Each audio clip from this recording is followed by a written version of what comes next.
ఉచిత కాన్పులు, సిజేరియన్లు మరియు అన్ని రకాల ఎమర్జెన్సీ వైద్య సేవలు ఇక్కడ అతి తక్కువ ఖర్చులతో చేయబడును. ఇట్లా చెల్మడ ఆనందరావు జనరల్ హాస్పిటల్, బొమ్మకల్, కరీంనగర్. ఇవి సరిపోతాయా అంటే సరిపోదు. పేదవాడికి ఇంకా ఆదుకోవాల్సిన అవసరం ఉన్నది. ఆ ఆలోచనతోనే గతంలో రైతు భరోసా 5,000 ఉంటే 10,000 రూపాయలు సంవత్సరానికి ఉంటే ఈసారి ఇంకా ధరలు పెరిగినాయని ఈనాడు రైతు భరోసా పథకం కింద ఎకరాకు 12,000 రూపాయలు సంవత్సరానికి ఇవ్వాలని ఈరోజు ఆ కార్యక్రమాన్ని ప్రారంభించినాం.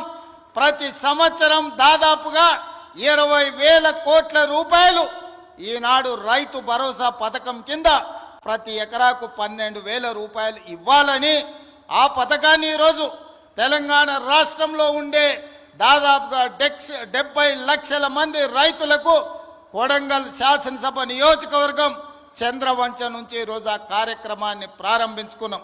ఈరోజు జనవరి 26 బ్యాంకులకు హాలిడే ఉన్నది.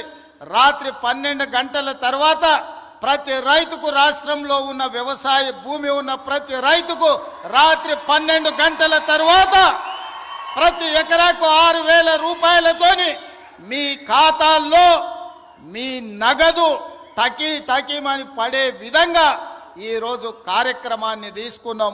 హాయ్, హలో, నమస్తే, welcome to Suman TV Karimnagar. నేను లావణ్యారెడ్డి. ఇక ఉమ్మడి కరీంనగర్ జిల్లా రైతుల్లో ఆనందం వ్యక్తమవుతుంది. సుదీర్ఘ నిరీక్షణ తర్వాత రైతు భరోసా నిధులు ఖాతాలో జమ కావడంతో రైతుల్లో ఆనందం వెల్లువిరుస్తోంది. ఉమ్మడి కరీంనగర్ జిల్లా వ్యాప్తంగా రైతులందరూ కూడా ఆనందోత్సాహంలో తేలియాడుతున్నారు. అయితే రాష్ట్ర ప్రభుత్వ నిర్ణయం మేరకు అర్హులైన రైతుల ప్రతి ఒక్కరి ఖాతాల్లో కూడా రైతు భరోసా డబ్బులు అనేటివి నిన్న జమ కావడం జరిగింది. ముందుగా కరీంనగర్, జగిత్యాల, రాజన్న సిరిసిల్ల జిల్లా, పెద్దపల్లి జిల్లాల్లోని 60 మండలాల్లోని 60 గ్రామాలను ఈ రైతు భరోసా కొరకు ఎంపిక చేయడం జరిగింది. సో ఆ గ్రామాల్లోని రైతుల ఖాతాల్లో అధిక శాతం మంది ఖాతాల్లో నిధులు జమ అయ్యాయి. అయితే గతంలో ఎకరం పొలం ఉంటేనే వాళ్ళకి రైతు భరోసా ఇస్తామంటూ దాన్ని క్రమంగా పెంచుకుంటూ రావడం జరిగింది. సో ఆ పెంచుకున్న దాని ప్రకారం రైతు భరోసా అనేది జమ చేసేవారు. కానీ ప్రస్తుతం ఎంపిక చేసిన గ్రామాల్లో 10 ఎకరాల కన్నా ఎక్కువగా ఉన్న రైతులకు సైతం 6,000 చొప్పున ఖాతాల్లో రైతు భరోసా జమ కావడం జరిగింది.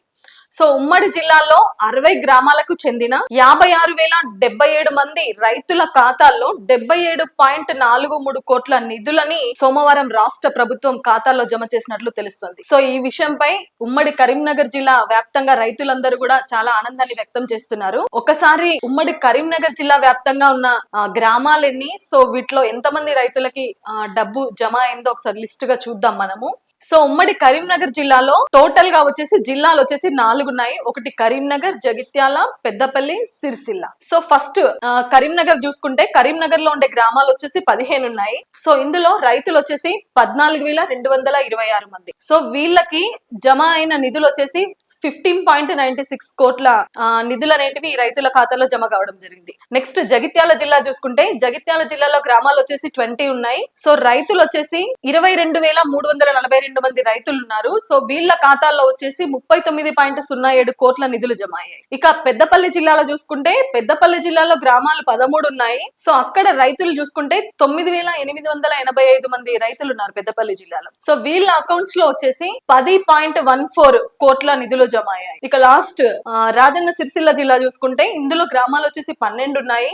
సో రైతులు 97,224 మంది రైతులు ఉన్నారు. సో నిధులు వీళ్ళకి 12.26 కోట్ల నిధులు వీళ్ళ ఖాతాల్లో జమ కావడం జరిగింది. సో అర్హులైన ప్రతి ఒక్కరికి కూడా రైతు భరోసా ఉమ్మడి జిల్లా వ్యాప్తంగా వాళ్ళ ఖాతాల్లో జమ అవ్వడం జరిగింది. సో ఏదైనా సాంకేతిక కారణంతో గానీ, ఏదైనా టెక్నికల్స్ ప్రాబ్లమ్ తో గానీ కొంతమంది లాస్ట్ పర్సెంటేజ్ ఉన్న వాళ్ళ ఖాతాల్లో జమ కాలేనట్టయితే నెక్స్ట్ టైం వాళ్ళని అవి సమీకరణ చేసి వాళ్ళ దాంట్లో కూడా డబ్బులు జమ అయ్యేలాగా చూస్తామంటూ కూడా వ్యవసాయ శాఖ అధికారులు తెలపడం జరిగింది. ఏదైనా సాంకేతిక సమస్యతో గానీ, టెక్నికల్ ఇష్యూస్ కానీ, లేదైనా వాళ్ళ పేపర్స్ ఇంకేమైనా సరిగ్గా లేని వాళ్ళ ఖాతాల్లో డబ్బులు కొంతమందికి జమ కాలేదు లీస్ట్ పర్సెంటేజ్. సో వాళ్ళకి ఆఫ్టర్ ఆ సెటిల్మెంట్స్ ఖాతాలన్నీ కూడా టెక్నికల్ ఇష్యూస్ అని సెట్ అయ్యాక వాళ్ళ ఖాతాల్లో కూడా డబ్బులు అనేది జమ చేయడం జరుగుతుంది.